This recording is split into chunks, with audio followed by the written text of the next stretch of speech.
Olá pessoal, aqui é Mário Coelho Bessa. A gente está aqui nessa série tratando da Lei Complementar 224/2025. Esse é o segundo vídeo dessa série, então se você perdeu o primeiro, vai lá no nosso estoque, no nosso histórico de vídeos e acompanha os demais. Liga lá o sininho e dá a curtida para receber as notificações dos nossos vídeos. Hoje a gente vai tratar sobre problemas e no finzinho algumas soluções para o caso. O sistema do lucro presumido é um sistema que não se trata de um benefício fiscal, como é o caso do Simples, né? Que você tem um regime bem diferente para micro e pequenas empresas. Há um direcionamento desse sistema do Simples para micro e pequenas empresas. Então você fala de limite de faturamento, você fala das obrigações fiscais, você fala de porte, você diz quais são as empresas que são possíveis de ser beneficiadas com esse regime do Simples. E quando a gente fala do lucro real e do lucro presumido, aquelas premissas do Simples não se aplicam necessariamente. Empresas que estão no Simples podem estar no lucro real e podem estar no lucro presumido. Mas o contrário não é verdade. Só pode aderir ao Simples quem de fato, de acordo com a lei, se enquadrar naquelas condições. Por quê? Porque se trata efetivamente de um benefício fiscal.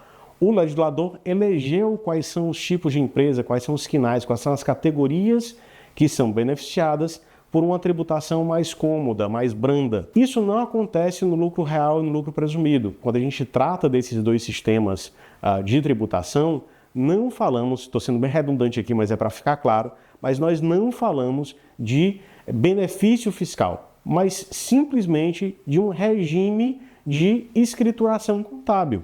As empresas optam por um ou por outro. Onde é que existe obrigatoriedade para opção, né, no caso de eleição, né, indicação para aplicação do lucro real? Quando a gente fala de empresas muito grandes com faturamento superior a 78 milhões de reais por ano. Se você está abaixo disso, você pode escolher lucro real ou lucro presumido, se for o caso você não puder ou não querer aderir ao Simples de acordo com o seu planejamento tributário. Então, tenho a minha empresa, tenho duas hipóteses aqui para escolher, não estou no Simples, tenho duas hipóteses para escolher, lucro real, lucro presumido, o que é que eu faço? Bem, até o comecinho de março, você quando estiver fazendo a entrega das primeiras declarações contábeis da sua empresa, no primeiro trimestre de 2026, você vai dizer qual foi o regime que você escolheu para o ano de 2026.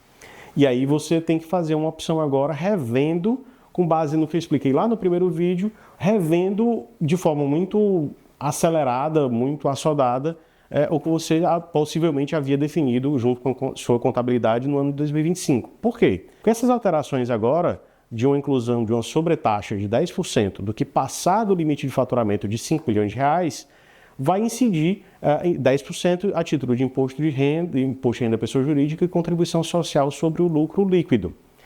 E aí você pode ser necessário para você avaliar se vale a pena continuar no lucro presumido pagando essa sobretaxa, no caso de faturamento superior a 5 milhões de reais, ou se vale a pena você migrar para o sistema do lucro real. Quais são as dificuldades disso? Bem, além da questão do tempo, você já virou de ano, você tem que tomar essa decisão agora até o comecinho de março. Tem uma implicação de ordem prática. O sistema do lucro real é um sistema de escrituração muito complicado de se operar. Mais do que a obrigação de ter um cara crachá das informações bancárias da empresa com a documentação contábil, documentação fiscal, mais do que isso, você tem que partir para uma mudança de cultura de funcionamento das empresas. E essa alteração não é fácil de ser implementada.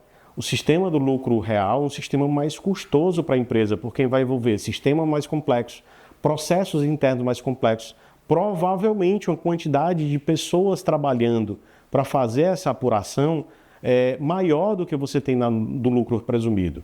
Então, toda essa modificação não é simplesmente chegar e dizer, eu quero um ou quero outro. A alteração é bem mais complexa do que isso, né? Envolve, como eu disse, a premissa da mudança cultural da empresa para que você não seja penalizado por não fazer uma escrituração completa como o sistema do lucro real impõe. E aí a gente parte para o segundo drama, né, dessa escolha. Vou para o lucro real e tenho esse custo adicional na operação, ou eu vou para o lucro presumido e pago essa sobretaxa do que passar acima dos 5 milhões de faturamento ano. Como era de se imaginar, e como muitas vezes acontece no Brasil, principalmente em questões de ordem tributária, já saiu a primeira medida liminar que trata dessa matéria. O caso tramita em Resende, no Rio de Janeiro, e trata exatamente da possibilidade de uma decisão liminar concedeu a uma empresa de forma específica, uma única empresa, não é uma ação de sindicato, não é uma ação de uma associação civil, é uma ação para a autora daquela ação de forma específica, não se submeter a essa sobretaxa, né? Mas já se trata de um primeiro precedente importante sobre essa questão.